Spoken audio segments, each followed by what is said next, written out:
Merci infiniment de m'accorder cet honneur de partager avec vous aujourd'hui cette leçon inaugurale. Et le thème, disons, l'angle que je vais aborder, c'est l'impact des langues locales dans l'accès à l'information. Comme vous le savez sûrement, la CIL est au Cameroun depuis 54 ans et nous nous attelons à développer, standardiser les langues nationales camerounaises. Et nous avons déjà standardisé plus de 131 langues. Et nous continuons à le faire. Nous ne sommes pas les seuls. Nous sommes un acteur parmi d'autres dans le monde du développement des langues locales. Et c'est vraiment ça qui est notre passion. Voilà. Je suis moi-même au Cameroun depuis 22 ans, donc je ne me sens plus étrangère. Je vais m'arrêter là, je ne vais pas aller très loin. Je suis directrice seulement depuis 2018, donc je ne suis pas directrice depuis 22 ans. Voilà. En fait, on peut passer à la suivante. Voilà. Quand je lisais le site de l'UNESCO, comme vous, je voyais que l'accès universel à l'information signifie que chaque personne a le droit de rechercher, de recevoir, de communiquer des informations. Et ce droit fait partie intégrante du droit à la liberté d'expression. Et si on continue, la langue, en fait, j'ai réalisé à quel point, en fait, la langue utilisée pour partager les informations utiles à l'épanouissement de chaque acteur, de chaque être humain, pour être un acteur du développement, peut être un obstacle car elle n'atteindra pas la cible visée. Donc si nous utilisons, par exemple, j'utilise l'anglais ici, personne ne comprend l'anglais, j'aurais beau parler, ça ne va pas changer quelque chose dans votre vie, n'est-ce pas? Et c'est ce qui arrive très souvent. Nous partageons beaucoup d'informations, en français et en anglais. Si vous avez déjà réalisé, c'est quand il y a eu la crise de choléra à l'extrême nord, ils ont beaucoup parlé, beaucoup donné de conseils en français. C'est quand l'information est passée en foufoulde que les choses ont commencé à changer. Donc, essayons de comprendre, c'est vraiment ce que j'aimerais passer comme message, essayons de comprendre qui sont nos cibles, comment effectivement atteindre ces cibles-là. Donc, comme je le disais, posons-nous la question d'abord, comment est-ce que notre information donc est partagée? Est-ce que nous avons donc compris le contexte dans lequel évolue le public cible de la communication que nous aimerions faire passer? Essayons de comprendre ce public-là et ses réalités. J'ai déjà vu des ONG, on me racontait cette histoire, qu'ils sont allés dans un village au Mali. Ils ont vu les femmes marcher pour aller chercher de l'eau très loin à la source. Ils ont dit, on va faire une pompe à pied, comme ça, là, pour les aider juste dans le village. Ils ont fait ça. Et les femmes ont d'abord utilisé, c'était bien. Après, elles n'ont plus utilisé. Ils se sont demandé, mais qu'est-ce qu'il y a? Pourquoi ils repartent encore à la source? En fait, les hommes n'avaient pas aimé les muscles, comment ils se sont développés dans le fessier de leurs épouses. Donc, ils ont dit que ne partez plus donc à la pompe à pied, allez à la source encore. Donc, c'est juste une histoire un peu drôle, pour exprimer que parfois, nous ne comprenons rien. Nous, les expatriés comme moi, on vient, on voit un besoin et on essaie de résoudre rapidement. Mais on ne vient pas longtemps, on ne vient pas assez pour comprendre. Est-ce que la solution qu'on propose est réellement appropriée au contexte? C'est pour dire, je vais encourager les ONG ici, et ceux qui viennent là toujours 2 ans, 3 ans, ce n'est pas suffisant pour comprendre la culture de quelqu'un. Même moi qui suis là 22 ans, je découvre encore. Donc, je veux dire, pour comprendre vraiment comment avoir un impact, il faut passer du temps. Il faut être humble et apprendre. Et je pense que nous tous, même entre nous, entre vous, je veux dire, les Camerounais, vous ne comprenez pas la culture de l'autre. Parce que vous avez combien de cultures? Déjà au Cameroun, plus de 250 langues, si on imagine. Chaque région, même, c'est 10 régions, 10 cultures, au moins. Donc, vous pouvez imaginer qu'on ne peut pas faire rapidement et penser que non, ça marche chez les Emondo, ça va marcher chez les Foufouls, ça va marcher chez les Oku, ça va marcher donc chez les Makas. Non. Donc soyons prêts à prendre le temps. Quand nous voulons parler d'accès L'accès passe par la bonne communication, la bonne manière de faire. Et on peut considérer les facteurs d'inclusivité, non, c'est à la mode. On veut faire pour les handicapés, on veut faire pour les sourds-muets, on veut faire. Mais est-ce qu'on considère les langues qu'on utilise? Ça, c'est le plus grand obstacle. C'est un des plus grands obstacles. Et je vais, comme Madame la directrice d'éclosion, défendre cet accès-là. Ne croyons pas que tout le monde parle le français. Ne croyons pas que tout le monde parle l'anglais. Ce n'est pas vrai. Vous ici, vous êtes peut-être 20% de la population qui pouvait fonctionner assez bien en français et en anglais pour que ça ait un impact sur votre vie. Les autres comprendront des brides, mais ne sera pas assez pour implémenter un changement qui va permettre de s'épanouir et de se développer. Donc le message doit être reçu, le message doit être compris, pour que ça arrive à un message qui est maintenant mis en pratique. Donc nous ne devons pas nous arrêter. Ok, j'ai communiqué. Voilà, j'ai communiqué aujourd'hui. Voilà, je rentre, je suis contente. Est-ce que mon information a passé? Je ne sais pas forcément. Donc c'est vraiment très important de comprendre cela. Donc je voulais un peu parler des obstacles, parce qu'il y a beaucoup d'obstacles à la communication. Les obstacles internes, les obstacles externes. Par exemple, le choix de la langue, ce ne sera pas exhaustif, parce que je n'ai pas quand même beaucoup d'heures pour développer, mais le choix de la langue, par exemple, c'est un obstacle externe. Le choix du médium, comment on parle, qui parle même, pour partager l'information. Parfois, nous pouvons être un obstacle. Quand moi je parle, quelqu'un peut dire, moi je n'aime pas les blancs, donc il n'écoute pas. Par exemple, c'est une chose qui peut arriver. Après, on a les idées préconçues. Ça, c'est les choses internes. Les mentalités. Beaucoup, encore aujourd'hui, pensent que les langues camerounaises n'ont pas le même statut qu'une langue comme le français ou l'anglais. Et beaucoup pensent que non, parce qu'on les a souvent... j'ai vu toute une génération qui a été punie parce qu'ils parlaient leur langue à l'école. Ils ont été punis, mis au coin. Donc cette génération-là, elle va commencer par où? Pour défendre les langues. Alors qu'ils ont subi des traumatismes. Parce qu'on peut dire que c'est des traumatismes. Ce n'était pas bon. Les raisons, on ne va pas entrer dedans. Il y a beaucoup de raisons qui ne sont pas bonnes. Maintenant, il y a des blessures, des expériences passées, votre vie, non? Tout ça peut influencer la manière dont on perçoit les gens, dont on perçoit le message, dont on comprend le message. Parce que tout dépend comment vous êtes mis. Ah, la blanche, là, va nous dire quoi encore aujourd'hui? Directement, là, vous n'allez rien suivre. Même si ma présentation est brillante, on applaudit, vous voyez ce que je veux dire. Donc, il y a des obstacles, des fois, qu'on a déjà. Parce qu'on a déjà dit que non, là, je ne veux plus entendre, je ne veux pas. J'ai une idée préconçue sur quelqu'un.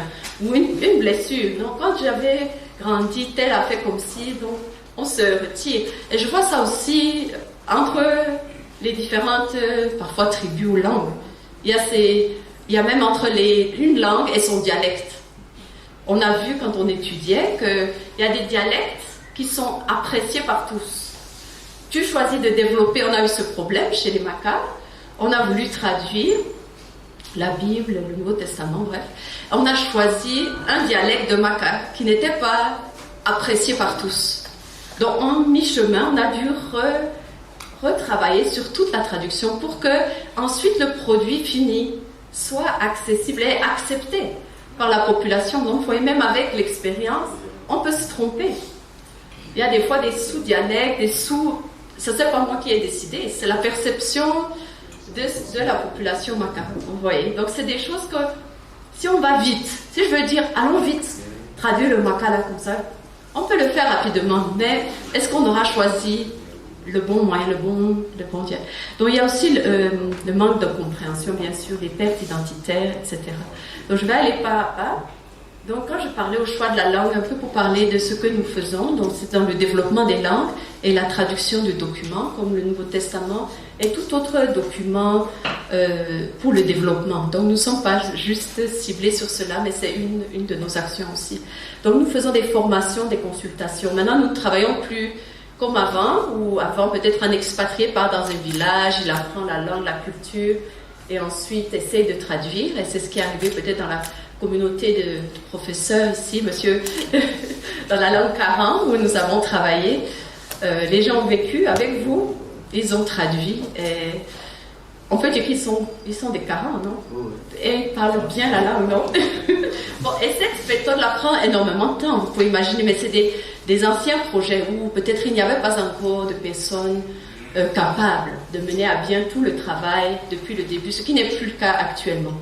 Donc maintenant, nous pouvons trouver dans presque toutes les communautés des gens capables de faire eux-mêmes le travail. Donc on donne juste les outils, en ce moment, linguistiques, les outils de traduction, les formations, parce que c'est très important de pouvoir justement faire ces analyses, ces précis d'orthographe, des systèmes d'écriture, développer des outils technologiques qui vont permettre de le faire aussi rapidement. Donc on a beaucoup de logiciels qui permettent la traduction et le fait que les mots soient aussi consistants tout au travers, donc on peut bien relier, donc c'est vraiment des logiciels très développés. Et puis bien sûr on s'implique dans l'éducation multilingue avec le Minedu pour aussi de promouvoir l'utilisation des langues dans les écoles.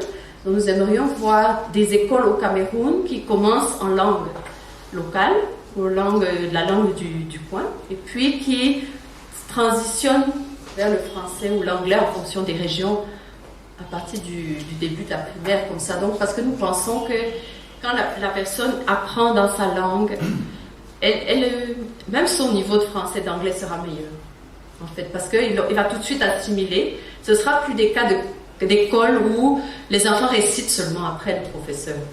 Réciter ce mot, on récite, on répète, mais on ne saisit rien. Directement, dès le plus bas âge, ils participent. Ils comprennent, ils sont engagés dans leur éducation, ce qui fait une très grande différence. Donc voilà quelque chose que nous faisons. Je voulais juste si vous voulez passer au suivant. On est allé trop vite, allez, revenez un peu en arrière. Revenez. Encore, on n'est pas encore là. Revenez un peu en arrière, encore. Je m'excuse. Je ne vais pas aller si vite quand même. Je parle beaucoup seulement. Voilà, ici. Voilà. Si vous voulez copier ce site, là, ça vous permettra de télécharger le clavier camerounais.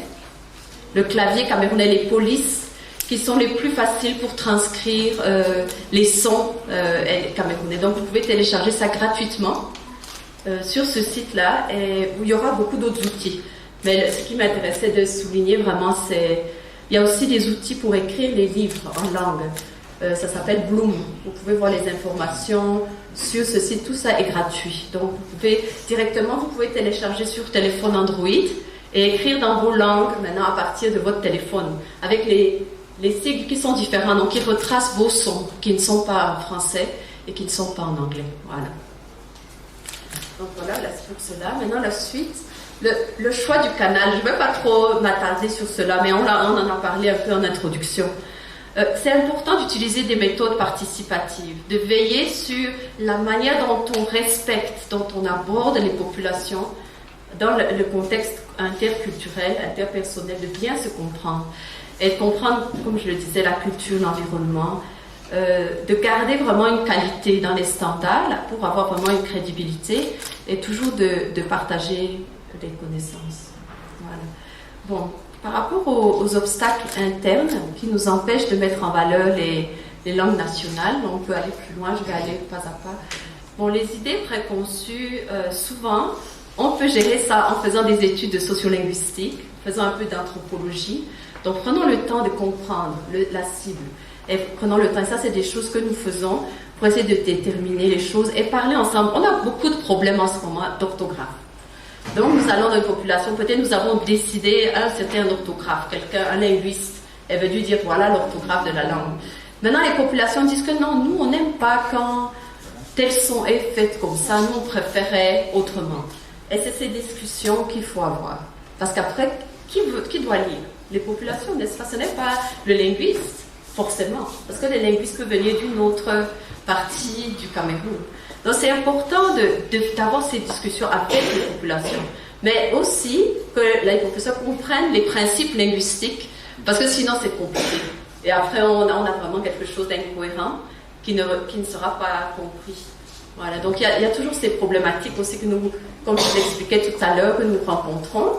Est-ce que une langue est-ce que c'est un dialecte d'une langue ou est-ce que c'est une langue à part entière? Et chacun va toujours dire Ah non, non, moi je sais que ma langue c'est une langue, ça n'est pas... Et souvent les linguistes pourraient me dire de manière arbitraire, dire que 90% des mots sont les mêmes, donc c'est un dialecte.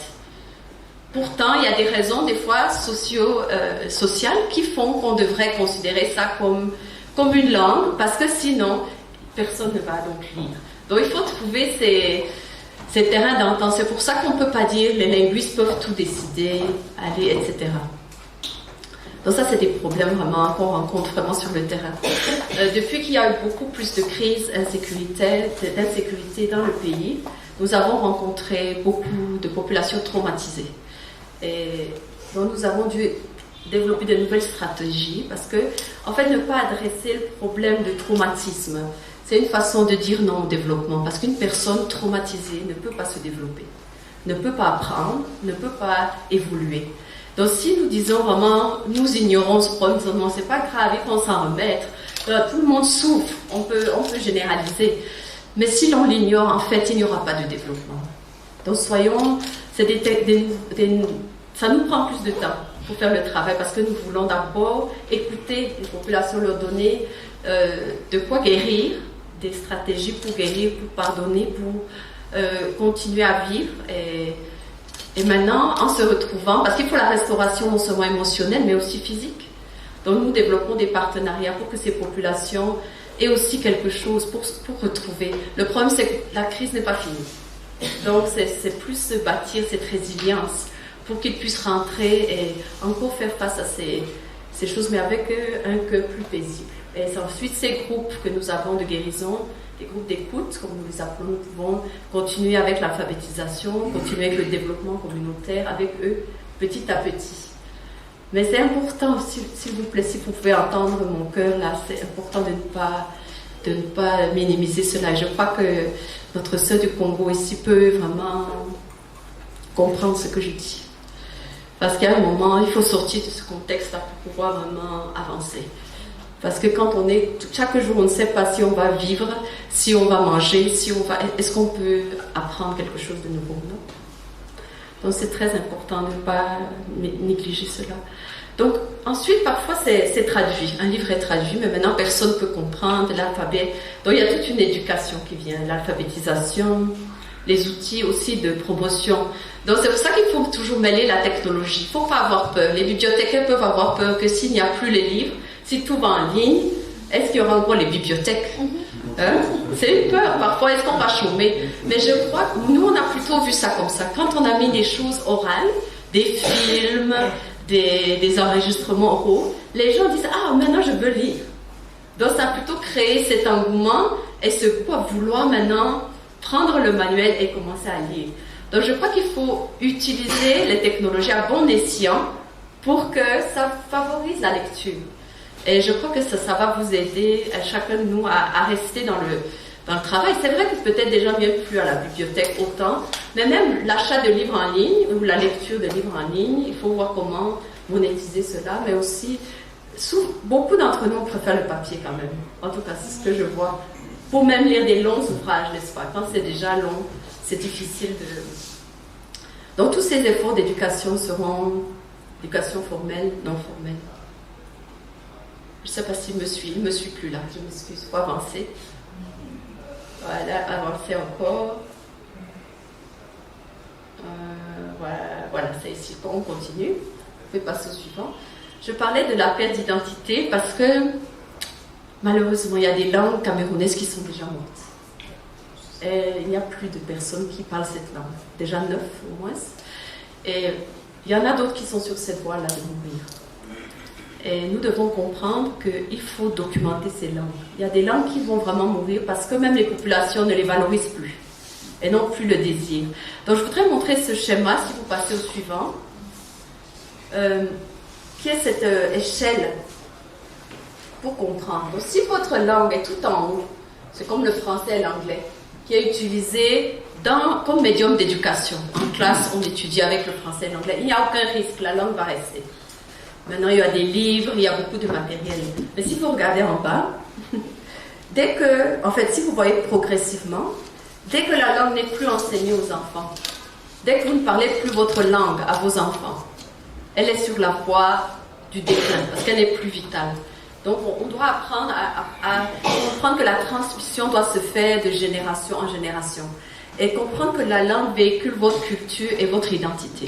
C'est pour ça que vous devez le faire. Et vous devez vous battre pour le faire. Je peux faire un sondage. Qui parle sa langue maternelle avec ses enfants? Si on peut lever le doigt pour voir que nous, au moins, on est passionnés. Qui parle la langue? Oui, c'est quand même quelques-uns. Voilà. Je vous encourage, on peut applaudir pour vous. Et pour ceux qui n'ont pas pu lever la main, je vous encourage, c'est pas trop tard. Commencez, même aujourd'hui. Commencez. Commencez. Il faut d'abord la parler, c'est ça. Peut-être certains d'entre vous la parlent même pas eux-mêmes. Peut-être c'est là le problème. Peut-être certains d'entre vous ne la parlent même pas. Et là, peut-être un petit séjour au village chez la grand-mère peut encore vous aider. Si elle est encore là. On l'espère. En tout cas, c'est un appel à chacun d'entre nous de valoriser, parce que c'est pas moi qui vais venir valoriser votre langue. Je peux vous encourager, c'est tout ce que je peux faire. Mais c'est ça que nous on aimerait, c'est que si même une population décide, disons que, ou non plus appris à leurs enfants, on se doit au moins de la documenter et de la garder, et qu'elle soit au moins, qu'on s'en souvienne. Que ce ne soit pas une langue oubliée ou un savoir oublié. Donc nous allons lancer un concours bientôt en langue où vous devez parler de certains savoir-faire du village en votre langue. Vous faites une vidéo, vous postez, et puis là on va essayer de les partager, voir qui peut gagner, qui aura le plus de likes. On va essayer, c'est des petits efforts, hein, comme Madame Desclosiers, on essaie aussi de faire certaines initiatives pour encourager ce savoir-faire et ces langues. Voilà. Ok, donc la langue est vraiment importante. Bon, je vais parler un peu en anglais pour être sûre que j'ai offensé personne jusqu'ici. Language is really the main instrument for communicating with others, but it's also a fundamental part of our identity and is required for all aspects of environmental interaction. Sorry, these words are complicated. According to the United Nations Educational, Scientific and Cultural Organization, UNESCO, our values, beliefs and identity are embedded within language. And I don't think I need to prove it to you. I think you all know that it's so important. And as language disappears, culture dies. The world becomes inherently a less interesting place, but we also sacrifice raw knowledge and the intellectual achievements of a millennia. So those are very quotes that really interested me to look at. So we really want to find as a SAIL language solutions for the different, because we believe language gives access to information. First, by removing those external obstacles to allow the message to be received and applied. Also removing these internal obstacles so the message reaches its target and the purpose for which it's designed. And also by giving understanding to the relevant information to allow people to develop and in an holistic way. So our language solution provides measures to remove these obstacles that prevent the message to reach its target and the purpose for which it's designed. So in conclusion, I just want to say that we are a linguistic organization, language development. Pour on va dire que la cible est l'organisation mondiale. Ça veut dire que nous sommes nous sommes partout. Nous sommes intéressés de traduire partout dans le monde. Donc, si vous avez même des besoins dans une autre langue, nous sommes à Bunia. Je sais pas, vous connaissez bien Bunia, j'imagine. Voilà. La CIL a un bureau là. Nous sommes aussi à Brazzaville, dans le Congo. Nous sommes aussi à Kinshasa. Voilà. Bon, dans la région Centrafrique, nous sommes au Tchad, en Centrafrique. Oui, c'est tout. Je crois que c'est tout pour la région ici. Mais nous sommes aussi au Nigeria, bien sûr, et en Afrique de l'Ouest. Hein, nous sommes très présents en Afrique de l'Ouest. Voilà. On fait aussi à l'Est. Oui, c'est ça. C'est ça. Nous sommes en train de vouloir développer. Parce qu'en fait, le Congo, vous devez comprendre que le Congo, c'est un continent. Ce n'est pas un pays. Hein. Parce que vraiment, c'est tellement grand déjà. Et il y a des langues, mais elles sont comme dans différents pays parce qu'elles sont pas. C'est pas facile d'aller d'une région à l'autre au Congo. D'après ce qu'on m'a dit. Donc ce n'est pas... C'est un grand pays. Donc nous aimerions vraiment... nous sommes à but non lucratif. On essaie de développer, comme je disais, des solutions linguistiques parce que nous aimerions voir vos possibilités s'étendre dans le domaine de l'éducation, de la documentation, de la restauration à tous les niveaux pour que votre vie soit meilleure à tous les niveaux. Voilà. Et les services de CIS sont fondés en fait sur ce principe que les communautés doivent pouvoir poursuivre leurs objectifs, qu'ils soient sociaux, culturels, politiques, économiques et spirituels, sans sacrifier l'identité ethno-linguistique qui leur a été conférée par Dieu. Voilà. Ça, c'est notre conviction très profonde. Donc voilà pourquoi nous battons pour cela. Je voudrais juste parler brièvement de notre bibliothèque. Elle va corriger parce que ça, c'est... On a plus de 20 000 livres et ouvrages et notre catalogue est vraiment dans les 400, pour ceux qui s'y connaissent, dans tout ce qui est linguistique, mais aussi dans tout ce qui est théologie, et, parce que nous faisons la traduction dans tout ce qui est l'exégèse et socio-linguistique, l'anthropologie et autres. Donc c'est vraiment une bibliothèque ciblée sur ce domaine-là. Notre catalogue est en ligne, nous utilisons le logiciel Koha, pour ceux qui connaissent. Nous avons plus de 1000 utilisateurs qui viennent des universités, qui viennent des instituts bibliques ou qui viennent d'autres horizons. C'est un cadre très agréable. Donc si vous avez besoin d'un cadre très tranquille pour étudier, c'est 5 000 francs par an. Donc ne fuyez pas, il nous faut juste une demi-photo. Et vous pouvez avoir accès à tout ce catalogue de livres si c'est un domaine qui vous intéresse en plus. Venez vraiment nous voir. Elle sera très fière de vous accueillir. Et pour savoir plus sur la CIL, parce que je ne peux pas tout dire aujourd'hui, voilà notre site web, voilà nous sommes sur Facebook, Instagram, YouTube. Le Facebook est le plus actif, on va dire. Et YouTube aussi, on a mis pas mal de vidéos ces derniers temps, vous pourrez aller voir. Nous avons des formations, vous pouvez connaître quelles sont les formations que nous avons, les événements, les publications récentes. On a des webinaires mensuels, donc connectez-vous avec nous. Facebook, vous saurez. Je vais juste une dernière chose. On a lancé un concours d'écriture en langue nationale depuis l'année passée et c'est sous le haut patronage du ministère de l'Éducation de base. Et nous allons remettre les prix de la 2e édition demain à Virtois. Et j'ai pris ici les ouvrages du premier concours de l'année passée. Donc les 3 premiers, c'était un recueil de contes, 3 langues différentes. Le Romala, je ne sais plus les 3 langues, vous pouvez voir si vous voulez. Et aussi un autre livre de contes. Et puis avec les éditions, ça c'était avec les éditions Thanks qui ont sponsorisé le concours et une partie, et les éditions Akomamba. Donc il y a les livres pour les enfants. C'est les enfants eux-mêmes qui ont écrit, avec leurs dessins. Et ça c'était les langues Bassa, Romala et Oku, pour les familles. Et pour les enfants c'est les langues et Wondo et Fufulde. Voilà. Et pour les contes du Cameroun en langue patrimoniale, nous avons les Zimbi, Fufulde et le Hidi. Hidi, c'est à l'extrême nord. Je ne prononce pas bien le H. Quelqu'un, vous pouvez prononcer le H?